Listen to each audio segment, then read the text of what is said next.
Hey folks, welcome back to the channel. Happycattycrypto here. So as promised, I've got Ed, who's EK826, but just Ed's fine, and we've got Vegas here. And we're pretty much just going to talk to you about what's really going on, the projects in hand, how V21's going, the kind of ins and outs, and just bringing you up to date, making sure that you know that the movement's moving and everything's going accordingly. So thank you both for joining me this evening. It's always nice to have people like yourselves on. So can you both just sort of, I think Ed, if you want to just sort of start giving us just a little bit of an idea of what's going on from a developer standpoint. Sure, thanks Jay, and good to see you again, Vegas. So in terms of the technology part of V21, what we ended up doing was we added something called delegate revert height. Basically, what we're looking for in the blockchain, it creates blocks every about six or so seconds, and at a certain block height, the code is going to turn on. So essentially, this block height was computed to be around August 26. I think the exact block height can be found in our GitHub repository. But what's going to happen at that block height is delegation will be re-enabled, meaning that anyone can go take their LUNACLASSIC coins, they can bring it to Terra Station wallet, and in that interface, what you can do is you can select validators only in the current active validator set, and then you can delegate your coins. And this does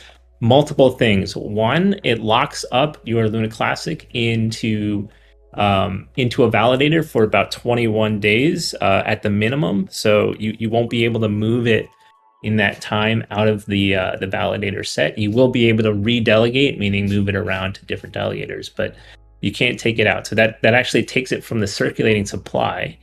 And then two, what that allows you to do, once you have staked delegated Luna, you can then vote on governance proposals. And I think this was the key for most of us in the Terra Rebels developer community. What we really wanted to see was that people were able to represent themselves in governance in the LUNACLASSIC community. Once they come in, they're able to actually get representation. I think that was key for us. And so at this block height on August 26th, you'll be able to do that delegation. And then what we have is we have a period of 60 days where no new validators can come into the active set. And this is mostly a security measure. Here we want to make sure that the total supply of delegated coins can grow in a controlled manner, and that no sort of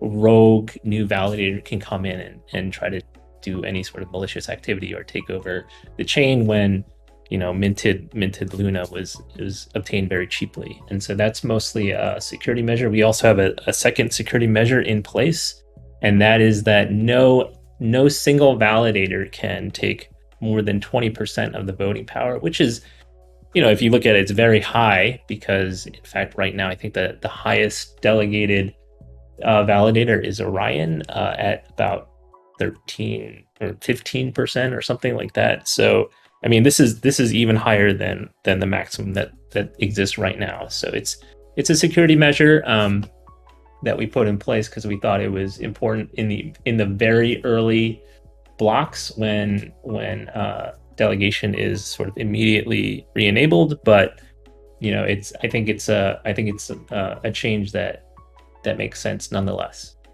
So then that's the staking and delegation, and then what we have is the tax. So the tax is going to lie dormant within V21, meaning if you look at the treasury module, the tax rate is currently set to 0. And so even though this tax code comes in, nothing's being taxed because the tax is 0. So what's going to happen is there needs to be a parameter proposal change to update that tax rate in the treasury to whatever we set, 1.2, as Vegas has been pushing for. And that will do that will update the treasury, and then all of a sudden all the transactions on chain will be taxed. And so I think the issue here with the tax is that it really is a sort of a big change across the whole Terra ecosystem. I mean, before this, Luna was never taxed, and so a lot of the code that we have in place from some of the third parties, some of the smart contracts, the dApps, and that sort of thing, they don't take into account that this transaction fee is going to be needed in order to make these transactions. And so I think what we need to do, like we're doing now, is tell the community, hey, this is coming. Be prepared that either you have to update your code, you have to be aware that that more gas is going to be needed, more gas fees are going to be needed. Otherwise, transactions are just going to fail. And so, so I appreciate the time that you've given us to sort of get the word out. And really, with what you've said there, Ed, it just goes to show you really do look into all perspectives of this, with the security side of thing, of the 20% vote power, and it really is a considerable amount to actually gain 20%. So that cap really in itself does actually prevent that. So one of the questions that do float about at the moment, Ed, is about this proposal, and a lot of people we don't have a block, do we, that the burn tax is actually set on yet, do we? Because this is going to come from the parameter change, correct? Take it.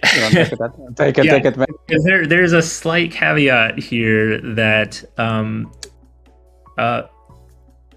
we kind of went back and forth with the block heights for the tax, and there is in fact a block defined in the code, and I think that block height was computed to be around September 12th. And so even if a parameter proposal came in and changed the tax code before the 12th, September 12th, nothing is going to happen. And so so there is a specific block height there to prevent changes before the 12th. And this is because, again, many people have been noticing that, you know, this tax change is going to cause a lot of possible disruption if people aren't prepared for it. And so I didn't want, I think we discussed, we didn't want this proposal parameter change to come in before everything was set. Otherwise, it would look like we didn't know what was going to happen. And so so there is that September 12th restriction, but after that, the parameter proposal can go in at any point. Awesome, that's really good. And once again, just showing that you care for the welfare. And I keep explaining this to people, that it's a good thing that the burn tax is coming a bit later than staking, because it really does give everybody to get their large, say, card plays into place and avoid that tax, and everything start to move, and rewards and everything like that. So another question that floats about, Ed, is will people be taxed on their rewards? The distribution of rewards is not a taxable transaction on chain. Neither is delegation. So it's only on what are called message send. So if you're sending from one wallet to another wallet, it's taxed on message executes. And these are going to be like the smart contracts that try to do transactions. But yeah, like governance proposals, delegation, distribution rewards, those are not taxable. That's really good for you to actually say that, because these are the kind of questions that really do float about, and getting confirmation from someone like yourself, Ed, really does help to settle people. So let's move over to the man, the myth, the legend, the guy behind the 1.2% burn tax, which is Vegas. And Vegas, can you tell us anything about what's going on behind the scenes? What have you been up to? How are things going for you, and how's the movement going? I think the movement is hi Jay, hi Ed. I think the movement is going in a way that things are now real. You know, it makes all the work that we did these past three months Really looking that the effort we are about to see some rewards from that. Things are starting to, like Ed was saying, one of the reasons that the 1.2% is not entering before the staking, and even Ed knows that I was pushing everything to go to the same time, but in the end, we need to communicate with third-party elements. At the moment, we are doing that. Yeah, so we have some nice actors that are interested in knowing how this works. When do they need to do it?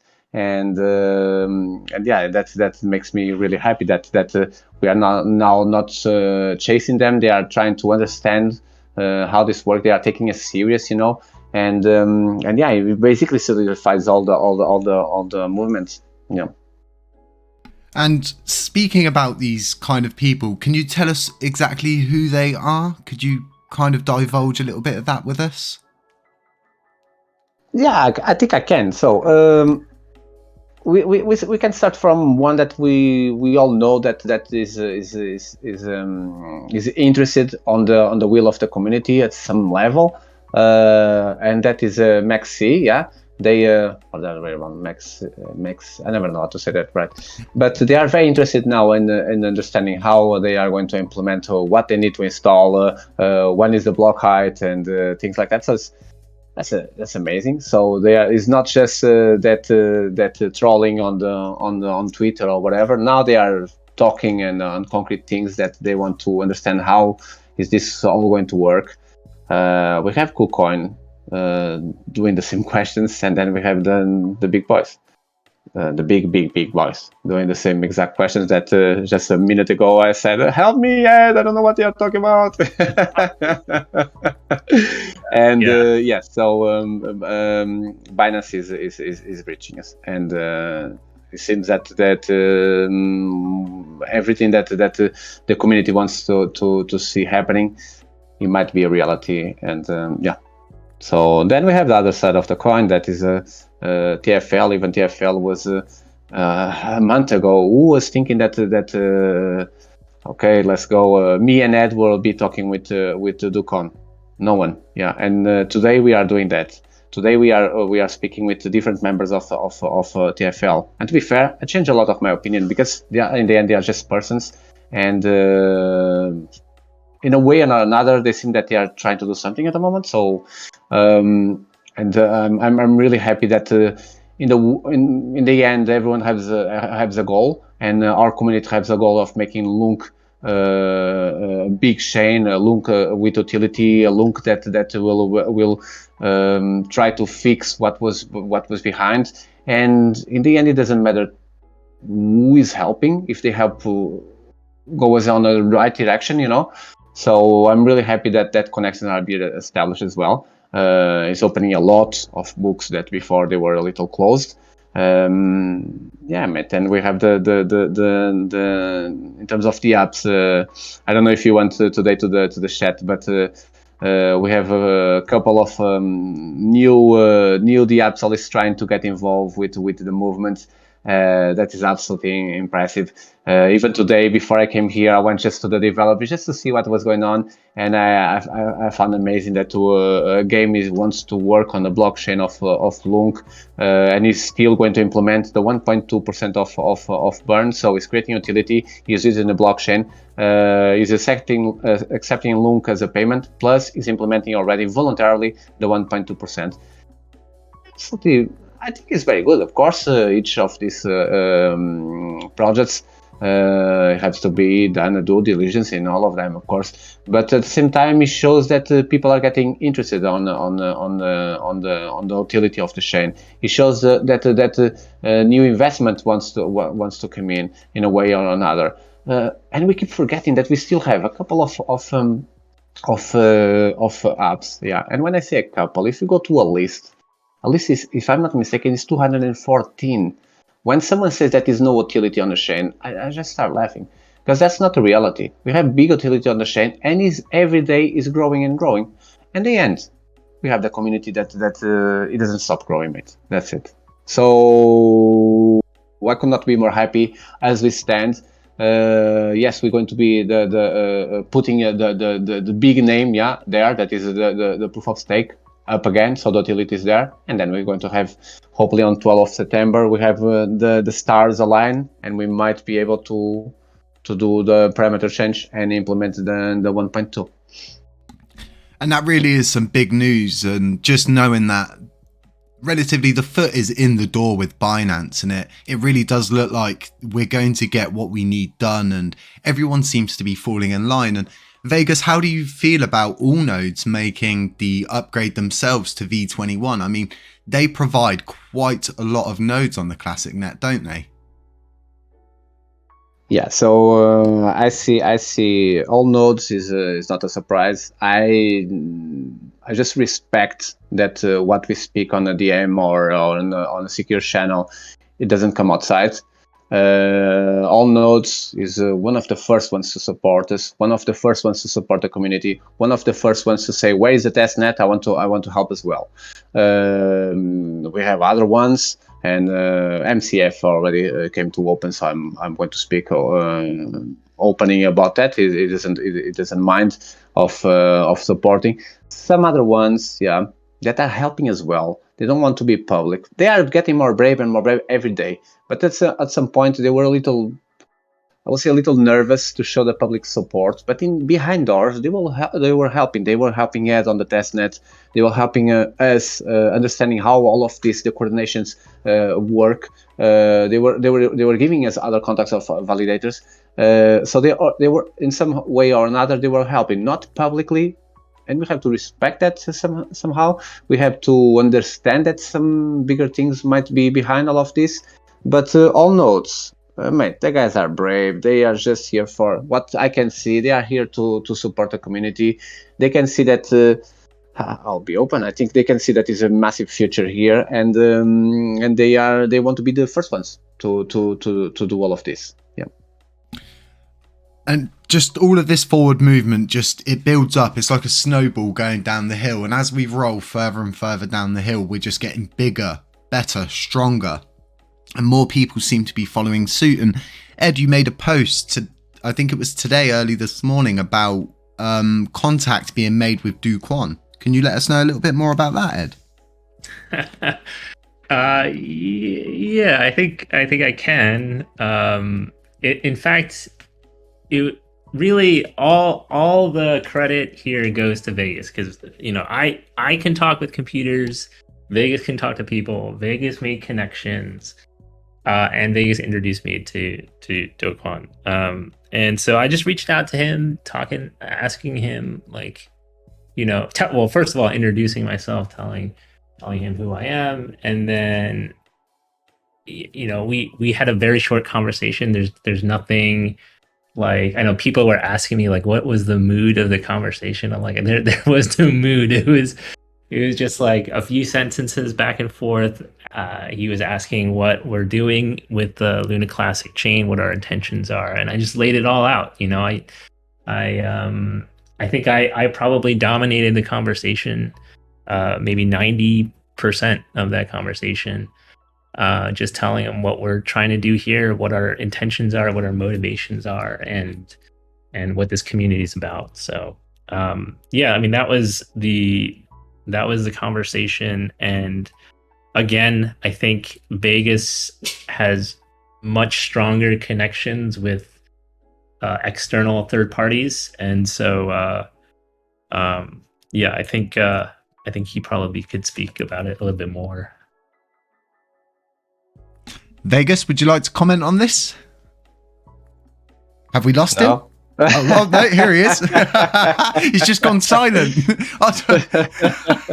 No, it's like Ed is saying, Dokwon is. I think he has his reasons. I think when we spoke the first time was nice to see a person on the other side. Someone from TFL told me, just don't be nervous. He farts like everyone else. Yeah. And I was thinking, yeah, it's true. Yeah, he's a person, so it's not. We just want to show what we are trying to do. His questions was exactly what Eddie was saying. It's like, what is your motivation? Why are you starting all of this? Why is all of this happening now? And whatever. And after a while, we start talking about we talk with him and make him understand why we are doing this, and how can it be good as well for him, because in the end, if you stop us trying to fix something, even if we are wrong, this is the will of the community. And I think this conversation was last week. I think it was last week. I have no idea what day is today, but yeah, it was last week, Monday last week, the first time, or two Mondays ago. I don't know. Sorry.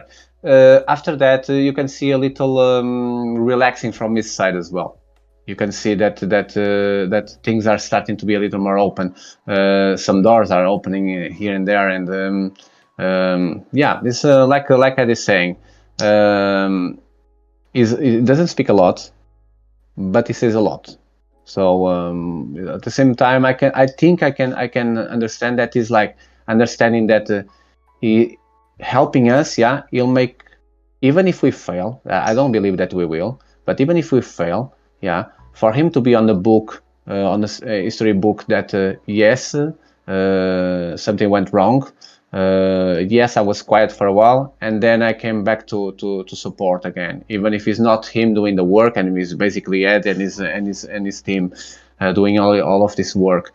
But still, I think he still has the space on the page by supporting the community, and for his own business, I think that's the only is a good way of gaining some trust, to show some trust back to the crypto as a whole, not just for TFL itself, but for as a whole.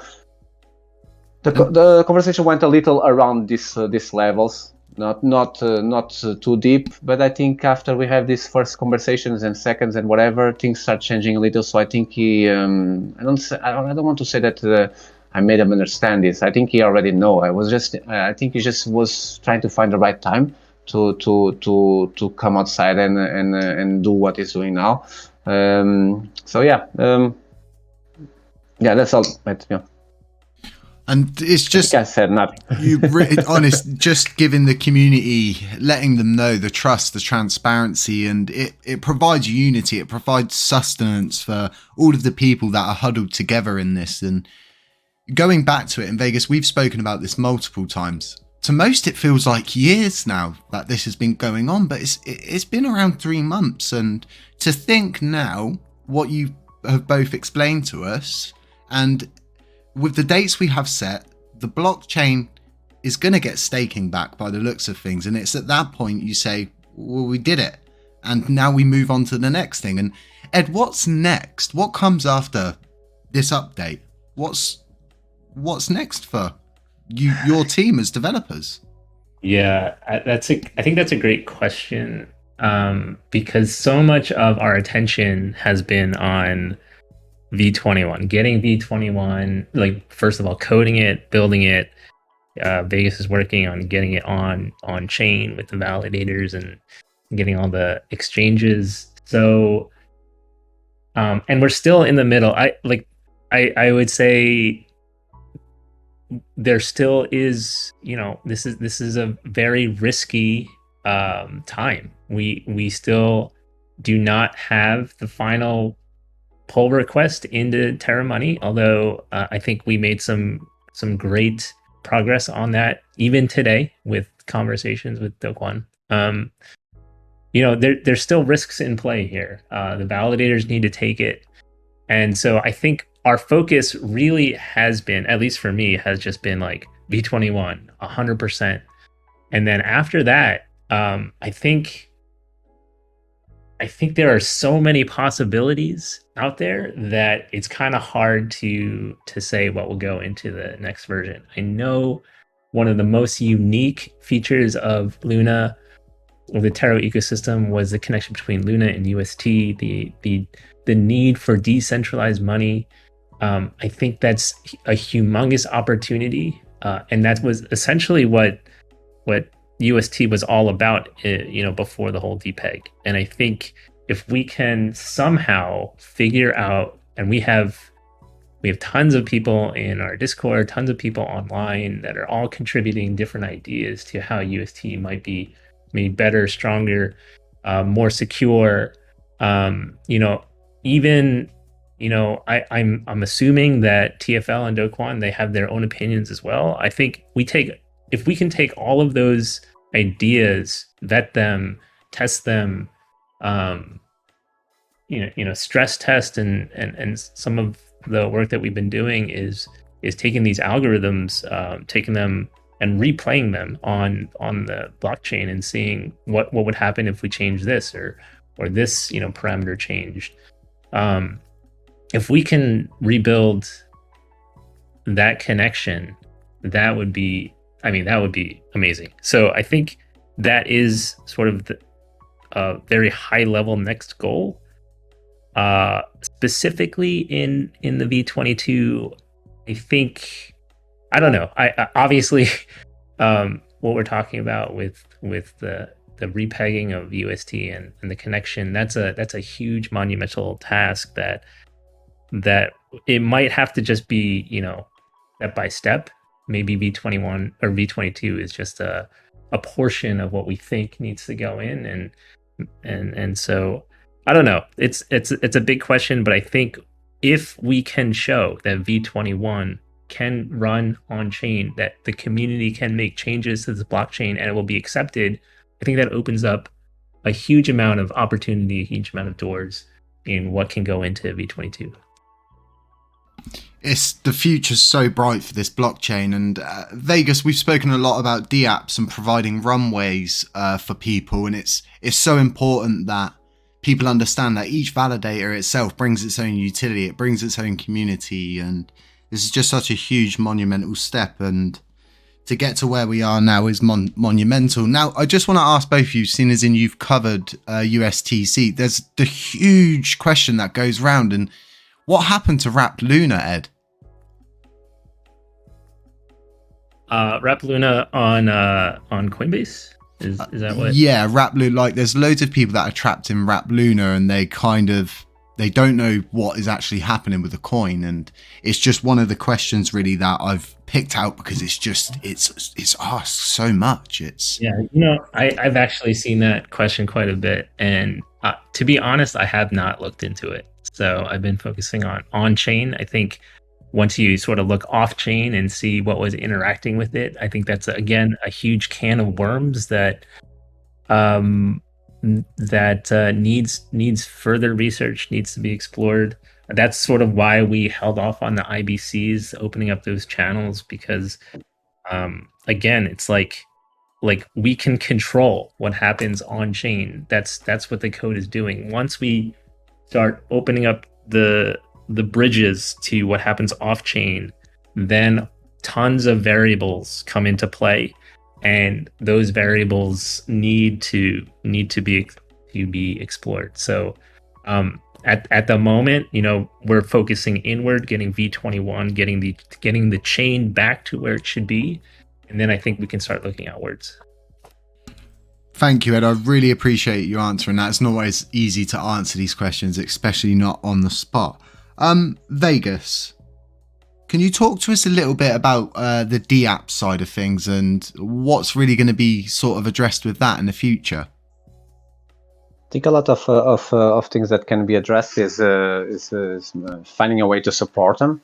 And I think the community already has a couple of answers for that, like even whitelisting the wallets of the dApps that are supporting LUNACLASSIC in a way that, for example, the community pool can then be go into votation to see if it can be if these dApps can be supported or not, because in the end they are the ones bringing utility, and if we cannot keep supporting these dApps in the way that they are supporting us as well, is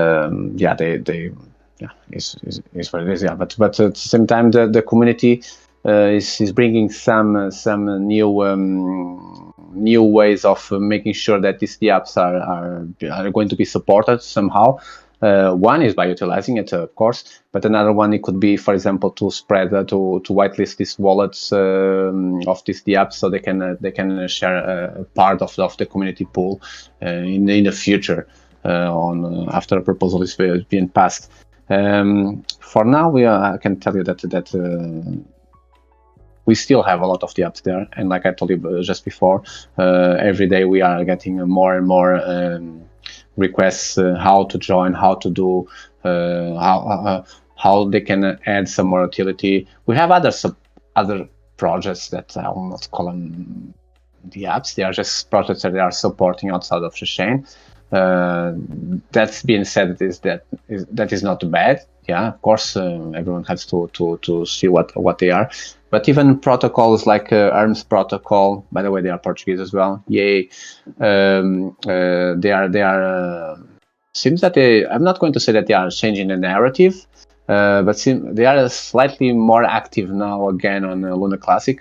And for someone to show a position, for example, on ARMS protocol, to show a position of supporting Luna 2 and not talking about Luna 2 for the past 2 months, and now start talking again about LUNACLASSIC, is a reflection of the dApps. It shows that okay, these dApps, the ones that they still have some connection with LUNACLASSIC, but they were basically like dormant. That dormant is not the right word, but yeah, they are now coming back. They are now looking twice. Okay, maybe we can work on the two chains. Maybe we can make this work for the two chains. It's not like it's a fight of the apps. They can work on the two chains. There's nothing stopping them. So yeah, and we can see that they are getting more interested to have that done. Yep, it's looking really good. I appreciate you both coming on, and I don't want to take up more time than I already have, and we really have answered quite a lot. And it just goes to show that with all the FUD that flies around about there's just so many silly things that go around, and the movement remains the same. We're always moving forward. Everybody's always working in the background, and we're all doing what we should be doing, so to speak. And when people are quiet, it's a good thing, wouldn't you say, Ed? If people have got time to sit there, talk loads, and you must have a lot of spare time, right? I don't know. I mean, I kind of appreciate the conversations that go on. I don't know. Do you want more work? I mean, obviously, if there are constructive conversations around, important topics, I think that's very valuable. So I enjoy going on Discord, even though I don't have that much time, but I enjoy talking to people. But yeah, you're right. I mean, I think we're focused on moving forward, and there is quite a bit of, I think, misinformation. It's a complicated concept, right? Blockchains, and, different block heights and this technology and the people, thing is, this was never done as well, Ed. The thing that we are doing that is trying to save something. You, even being the smartest person that I know, you are working on this for what, 3 months, and not like 4 years on working on this, I think. So everyone is like, okay, what is happening? Who is this guys? Whatever. But yeah, is everything is new. We are being pioneers of saving a chain. It's like, of course, people get nervous. Of course, they ask questions that you always have to answer and stuff like that. Not every time. That's why you run away as well. It's like me running away a little. But sometimes I like as well to go to Discord, just relax. Sorry to interrupt you, mate. No. That's great. Yeah. Yeah, it's always good to have downtime, and I took this the Sunday that we just had. I pretty much spent the whole day watching the Sandman, which was pretty awesome. So I appreciate your spare time, fellas. I'm going to let you go now. So I really appreciate you both coming on. Is there any last sort of things you want to let know to your communities before you shoot off? I don't think so, Vegas. No, no. The only thing is just to say I have to say thank you for the community. Without them, this will never, never, never, never be possible. The validators, the developers, even the apps, but the community has the biggest piece of the cake in terms of maintaining this at float. So a big thank you for them. Thank you both. I really appreciate it. And I really appreciate you all joining us this evening for this kind of breakdown, misconceptions, letting you know, keeping you up to date, and just, yeah, thanks. And beware of scammers, folks. They're out there. There's so many of them. Always make sure you double check, triple check everything. And yeah, it's not financial advice, and we'll catch you in the next one.